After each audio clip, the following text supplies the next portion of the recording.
back to my channel. My name is Lindsay from Lindsay's Book Clubhouse, and today I am doing the TBR for the Stranger Things readathon. Okay, I'm taking this off because it's a little too much. Shoulder pad for, you know, a girl that was born in the 90s, so still 80s enough? I hope so. What is the Stranger Things readathon? It is a readathon that takes place during the entire month of September, and there are 3 separate groups with their own prompts. First we have Scoop's Troop, which is the one I'm a part of because I didn't know which one to choose, so I did a quiz and then it gave me Scoop's Troops. So I'm actually very happy about this. I think now reflecting, this is probably like my favorite team, so I'm very happy that it kind of like worked out that way. The challenges are 1, read a sci-fi book for Dustin. 2, read a middle grade book for Erica. 3, read a book featuring a female-female relationship for Robin. 4, read a popular book for Steve. 5, read a sweet contemporary book for USS Butterscotch. 6, read a book you bought/received recently for Starcourt Mall. And I'll put the other 2 up here so you can take a quick peek. Cool. Alright, and now to the TBR that I chose. And what's actually really cool about this readathon, which I really like, is that like since they're different teams, we're kind of like competing but like very low-key and very relaxed. And I will also link all of the hosts down below so you can get a little bit more information if you're interested in doing the Stranger Things readathon as well. So there's actually like this Google Doc that you go into, and like since everybody's on a team and you kind of have to like work together to try and get like the most points.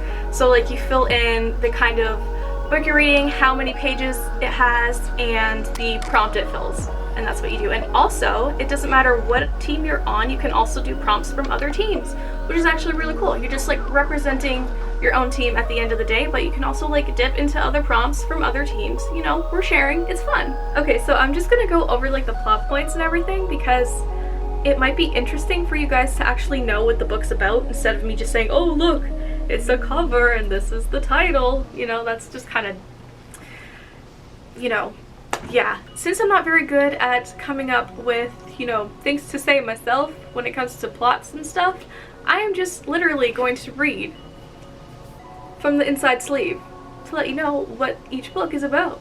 This is actually my first time like reading all of the insides for all of these, so I'm excited. I'm going to figure out what they're about alongside with you. Here we go. Passion, fate, loyalty. Would you risk it all to change your destiny? The last thing Kelsey Hayes thought she'd be doing this summer was trying to break a 300-year-old Indian curse with a mysterious tiger named Ren. Ren! Oh, that's cute. Halfway around the world, okay. But that's exactly what happened. Face to face with dark forces, spellbinding magic, and mystical worlds where nothing is what it seems, Kelsey risks everything to piece together an ancient prophecy that could break the curse forever. Sounds very cool. I'm very interested. It's nothing like I've read before. I don't really dive into like fantasy or like sci-fi or anything like that, and this was listed as sci-fi in the Goodreads column thing, so I'm counting it as sci-fi. So I'm actually kind of interested, and she said this is like her favorite series, so. Next is Goosebumps. Hell yeah, here we go. I haven't actually read this one. I've seen the TV show version of it, but I've never actually read this one. So, practice till you drop dead. When Jerry finds a dusty old piano in the attic of his house, his parents offer to pay for lessons. At first, taking piano lessons seems like a cool idea, but there's something creepy about Jerry's piano teacher, Dr. Shriek. Something really creepy. Something Jerry can't put his finger on. Then Jerry hears the stories, terrifying stories, about the students at Dr. Shriek's music school. Students who went in for a lesson and never came out. I love Goosebumps so much. I remember being a kid and like there was like always like 3 run-ons like the same night. So it would be like Goosebumps, Are You Afraid of the Dark? And then like Tales from the Crypt Keeper. And it was so cool to have like all of those like horror-based things because like I'm a huge horror nerd. I love horror movies. I don't like horror books as much because I feel like they don't hit the same way as horror movies do. But I don't know, maybe we'll do like a horror readathon one day. But Goosebumps. So excited for this because I used to absolutely, and actually still do, love the TV series.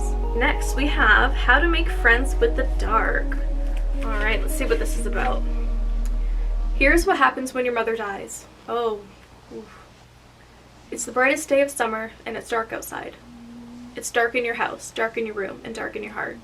You feel like darkness is going to split you apart. That's how it feels for Tiger. It's always been Tiger and her mother against the world. Then, on one day like any other, Tiger's mother dies. And now Tiger is alone. Here's how you learn to make friends with the dark. From the author of the powerful and heartbreaking novel Girl in Pieces comes a story about an ordinary girl who loses everything in an instant and how she must learn to live all over again.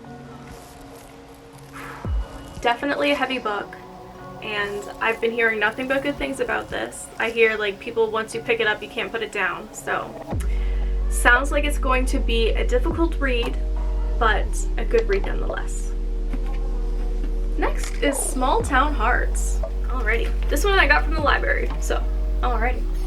Fresh out of high school, Babe Vogel, cool name, should be thrilled to have the whole summer at her fingertips. She loves living in her lighthouse. What? She lives in a lighthouse? Oh my god, that's so cool. I love that. Living in her lighthouse home in the sleepy Maine beach town of Oars Rest and being a barista at the busy beach. But she's totally freaking out about how her life will change when her two best friends go to college in the fall. And when a reckless kiss causes all three of them to break up, she may lose them a lot sooner. Ooh. On top of that, her ex-girlfriend is back in town, bringing with a slew of memories, both good and bad. And then there's Levi Keller, a cute artist who's spending his free time at the coffee shop where she works.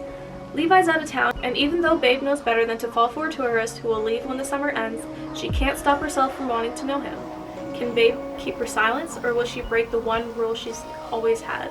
To never fall for a summer boy. Okay, so we got a bisexual lead. Oh my god, I don't think I've ever read a book with a bisexual lead. Oh my god. And I'm bisexual. That is... Wow. Lyndsey, wow. Vegan Virgin Valentine. And I picked this up a long time ago in high school because I was vegetarian at the time and I was interested in like what being vegan was like.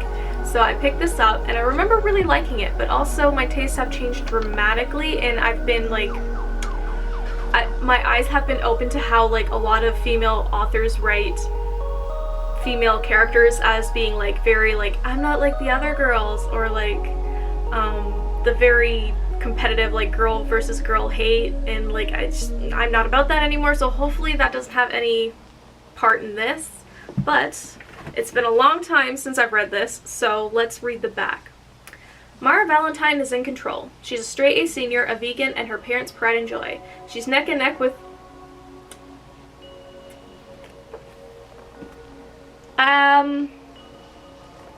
Okay. She's neck and neck with her womanizing ex-boyfriend for... I got this. For #1 class ranking and plans to kick his butt, kick him out of her way and out the door to Yale. I don't know, something. Mara has all her months in Brockport all planned out. The plan does not involve hanging with V, her slutty, pot-smoking 16-year-old niece. Yes, niece. Come to live with her family. Nor does it involve lusting after her boss at the local cafe. What is with cafes? Oh my god, everybody is in a cafe. Or dreaming about grilled cheese sandwiches every night. Before Mara knows it, things are spinning wildly out of control.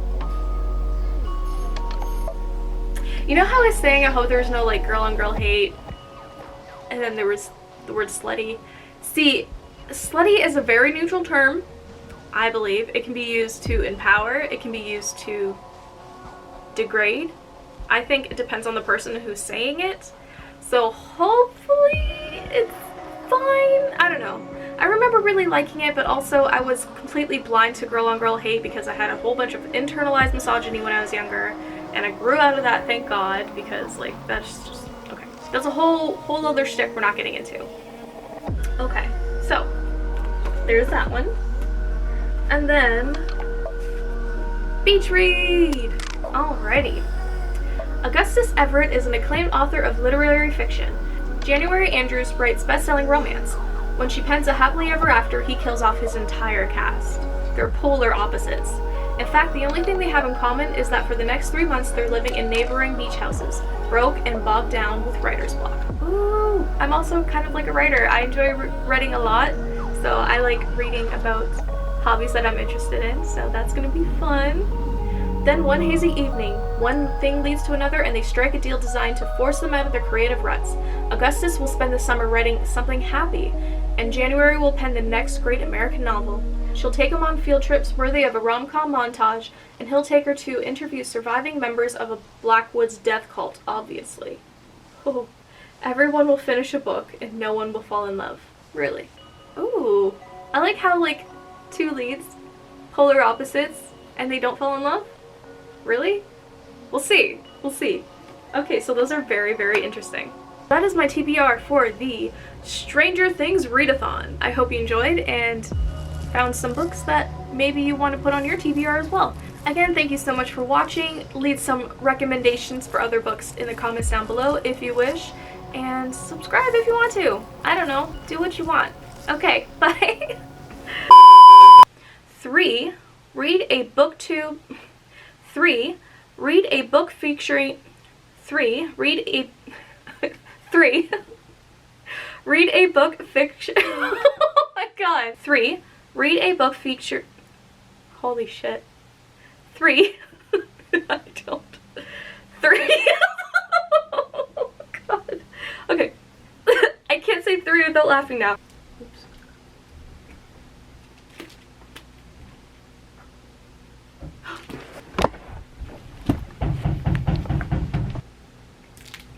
Okay, so this is actually, oh my god.